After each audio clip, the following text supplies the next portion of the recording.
Salut, c'est Trado. Je vous propose aujourd'hui l'analyse technique du CFD à risque limité sur le CAC 40, le DAX 30 et le SP500, tradable à partir de la plateforme de CMC Markets. On va commencer par les précautions d'usage. Il ne s'agit que d'une analyse technique, elle ne tient pas compte des fondamentaux. Vous devez vous référer d'abord aux fondamentaux avant d'acheter ou de vendre quelque chose. L'analyse technique n'est là que pour vous donner des indications complémentaires. On va commencer par le CAC 40 en données mensuelles, c'est-à-dire que chaque bâton que vous voyez ici correspond à un mois de cotation et nous sommes donc là. Et nous voyons l'étendue de difficultés qui attend le CAC 40. Alors, il y a du bon. Le bon, tout d'abord, c'est le fait que maintenant, depuis de très nombreux mois, 5 ou 6 même, on a cassé cette résistance de long terme ici, qui nous capait depuis des années, puisqu'elle est née avec les pics des années 2000. Et on voit que pour l'instant, le niveau des 23,6% de Fibonacci ici tient aux alentours de 5100. C'est-à-dire que si on prend les plus bas et les plus hauts de cette jambe de hausse, là, eh bien, on est en train de rebondir sur les 23,6% qui fait support. C'est extrêmement classique. Maintenant, et c'est le danger principal, c'est que quand il se passe quelque chose sur les cours, cela doit être absolument confirmé par la lagging span. Autrement dit, lorsque les cours passent au-dessus d'une résistance, en l'occurrence la résistance oblique, il faut que la lagging span également le fasse. La lagging span, c'est les cours reportés en arrière. Et vous avez compris que dès qu'on va arriver aux alentours de 5230, eh bien, la lagging span va venir se heurter à cette oblique de long terme, c'est-à-dire que des difficultés risquent d'apparaître. D'ailleurs, la dernière fois que la confrontation a eu lieu entre la lagging span et la résistance de long terme, ça n'a pas été à l'avantage des haussiers, puisque vous voyez bien que la lagging span a donc subi un reflux très important. Donc pour l'instant, un rebond peut tout à fait être envisagé, puisqu'on est toujours en tendance haussière. Regardez, on est au-dessus du nuage, ce nuage monte, on est au-dessus de la Tenkan, on est au-dessus de la Kijun, etc. Mais méfiez-vous de la zone des 5230 qui risque de faire de la résistance. On descend voir les indicateurs techniques maintenant, on est toujours en unité de temps mensuelle, mais on voit, et c'est ça qui est également un petit peu dangereux si on décide d'acheter maintenant, c'est qu'il y a des divergences baissières. Les indicateurs techniques tels que le MACD et le RSI n'ont pas fait de plus haut, alors que sur le même laps de temps, le CAC 40 en données mensuelles a fait des plus hauts. Ça s'appelle une divergence baissière, et ça veut dire que si vous achetez maintenant, vous devez vous préparez l'éventualité d'une correction, parce que ce ne sont pas des situations qui sont extrêmement saines.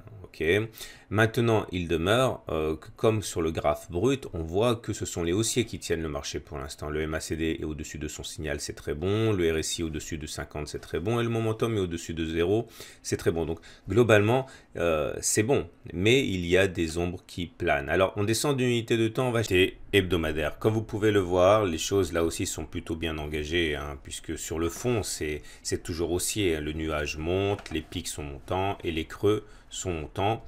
Maintenant, il y a des détails qui montrent que la situation est plutôt dangereuse, en ce sens qu'on est déjà passé en dessous de la moyenne mobile à 30 semaines. Voilà, au regard du critère de Weinstein, on dit que lorsqu'on est au-dessus de la moyenne mobile à 30 semaines qui monte, on est en tendance haussière. Vous voyez bien, on était au-dessus.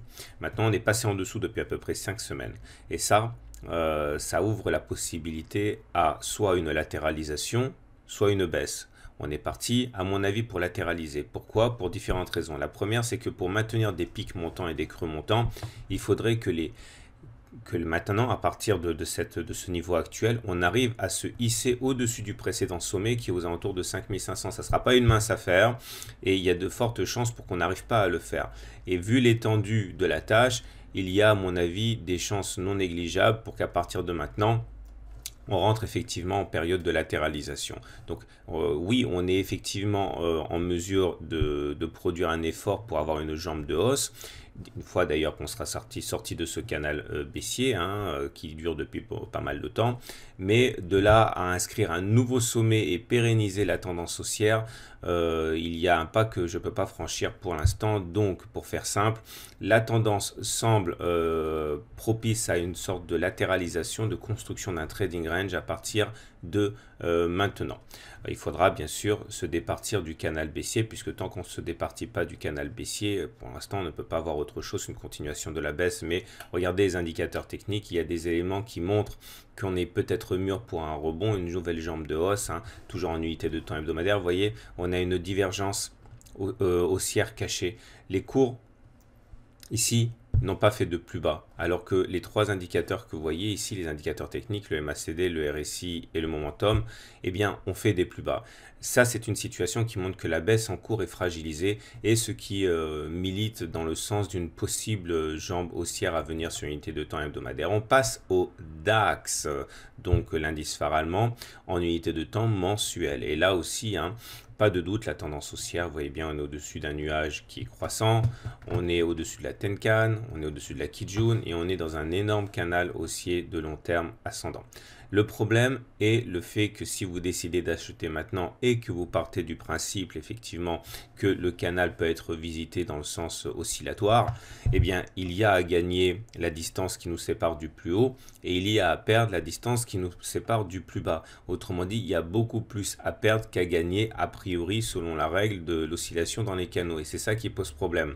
Et d'ailleurs, quand on regarde les indicateurs techniques, il y a d'autres raisons de s'inquiéter, puisqu'il y a là aussi une divergence baissière. Vous voyez, le DAX a fait un plus haut, mais pas le MACD par exemple.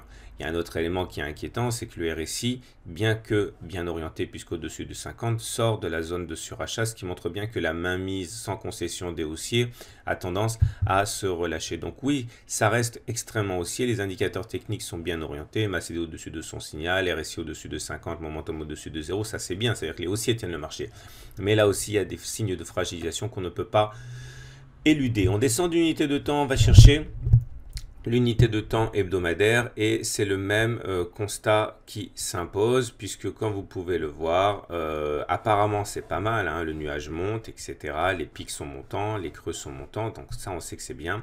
Mais comme vous pouvez le voir, il y a des signes qui témoignent d'un affaiblissement de la pression haussière avec le fait que les cours soient maintenant en dessous de la moyenne mobile à 30 semaines et que de la même manière que le CAC aura du mal à se hisser au-dessus du précédent sommet pour avoir des pics ascendants, on voit difficilement comment d'une traite comme ça, avec le contexte actuel qui est assez incertain, notamment au niveau géopolitique, avec la hausse de l'euro, eh bien les actions allemandes pourraient aller pousser l'effort jusqu'à aller chercher les 13 000 points. Donc là aussi, il y a un risque de latéralisation d'un trading range qui est assez important.